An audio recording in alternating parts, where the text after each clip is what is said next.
श्री सद्गुरु महाराज की जय। महर्षि हरिनंदन की कृपा दृष्टि। श्री कृष्ण वल्लभ ब्रह्मचारी महर्षि में ही आश्रम, कुप्पा घाट, भागलपुर। सृष्टि के आदिकाल से अभी तक जितने संत हुए हैं वे सब के सब महान थे। संत का अवतरण जीव कल्याण के लिए होता है।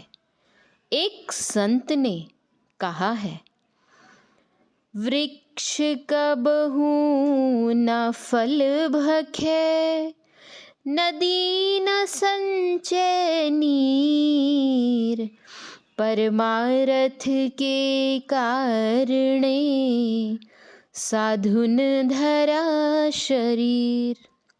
संत का सहज स्वभाव है जीवों पर दया करना। संत गोस्वामी तुलसीदास जी महाराज ने कहा, पर उपकार वचन मन काया, संत सहज स्वभाव खगराया। संत की परंपरा में 20वीं सदी के महान संत सद्गुरु महर्षि में ही परमहंस जी महाराज एक अद्वितीय संत हो गए। उनके कई शिष्य थे। उन कई शिष्यों में एक शिष्य महर्षि हरिनंदन परमहंस जी महाराज हैं, जो अभी संत मत सत्संग के वर्तमान आचार्य हैं। पूज्यपाद आचार्य श्री ने परमाराध्य संत सद्गुरु महर्षि में ही परमहंस जी महाराज के भोजन बनाने की सेवा करते थे। धर्म ग्रंथों में आया है कि एक बार संत भोजन कर लेते हैं तो सृष्टि के सभी देवगण तृप्त हो जाते हैं। पूज्यपाद आचार्य श्री कितने महान हैं, जो अपने हाथों से नित्य प्रति परमार्थ स्वरूप सद्गुरु महाराज को भोजन कराकर सृष्टि के सभी देवताओं को वर्षों तक तृप्त करते रहे।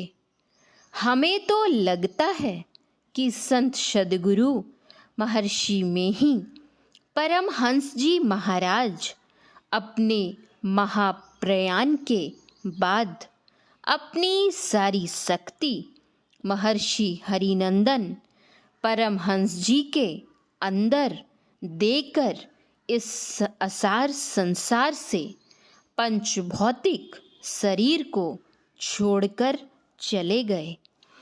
ऐसा क्यों न हो। एक संत ने बड़ा ही अच्छा कहा है, पारस अरु संत में बड़ो अंतरो जान, वह लोहा सोना करे, यह कर ले आप समान। संत अपने शिष्य को अपने समान बना लेते हैं। संत मत सत्संग के वर्तमान आचार्य महर्षि हरिनंदन परमहंस जी महाराज एक अच्छे संत और चमत्कारी महापुरुष के रूप में विराजमान हैं। मेरा सौभाग्य है कि पूज्य श्री के सानिध्य में रहने का अवसर प्राप्त हुआ है। मैं पूज्य श्री की एक छोटी सी सेवा भोजन बनाने का काम करता हूँ। सदा पूज्य श्री के सानिध्य में रहने के कारण अनेक संस्मरण हैं, लेकिन सभी संस्मरणों को सम्या भाव के कारण नहीं लिख सकता। एक छोटा सा संस्मरण मैं लिख रहा हूँ। एक बार मौजाहा जो अररिया जिला में पड़ता है, वहाँ का एक सत्संगी पूज्यपाद आचार्य श्री के दर्शनार्थ आए।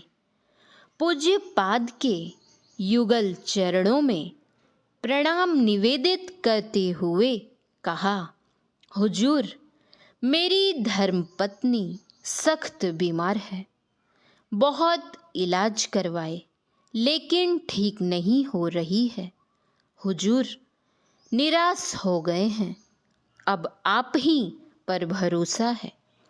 आप आशीर्वाद दे देते तो मेरी धर्मपत्नी ठीक हो जाती। आचार्य श्री ने कहा, अच्छा, गुरु महाराज का सुमिरन कीजिए। गुरु महाराज सर्व सामर्थ्यवान हैं, उनका सुमिरन करेंगे तो उनकी कृपा होगी।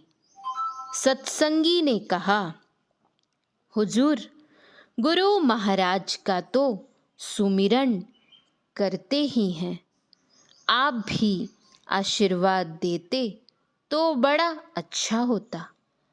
पूज्यपाद ने कहा, गुरु महाराज का सुमिरन करते रहिए।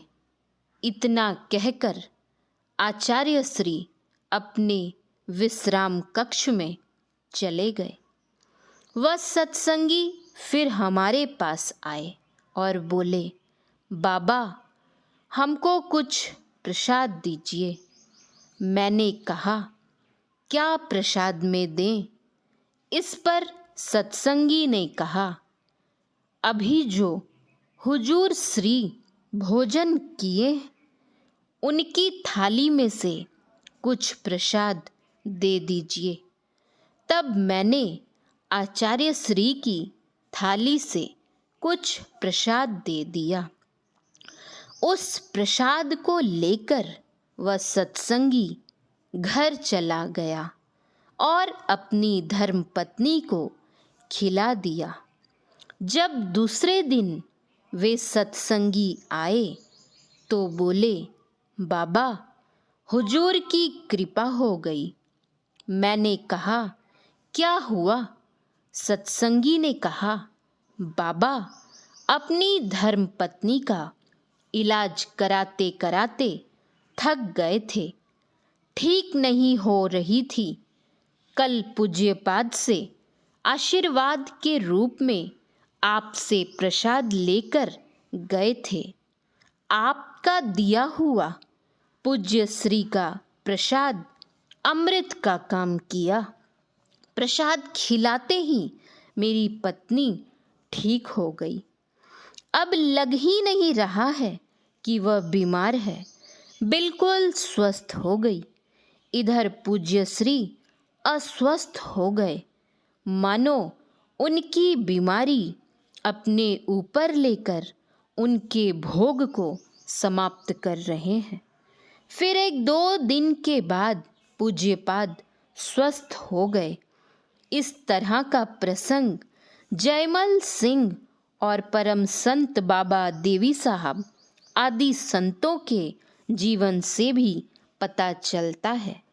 संत दूसरों के दुख को अपने ऊपर लेकर उनके दुख को दूर कर देते हैं।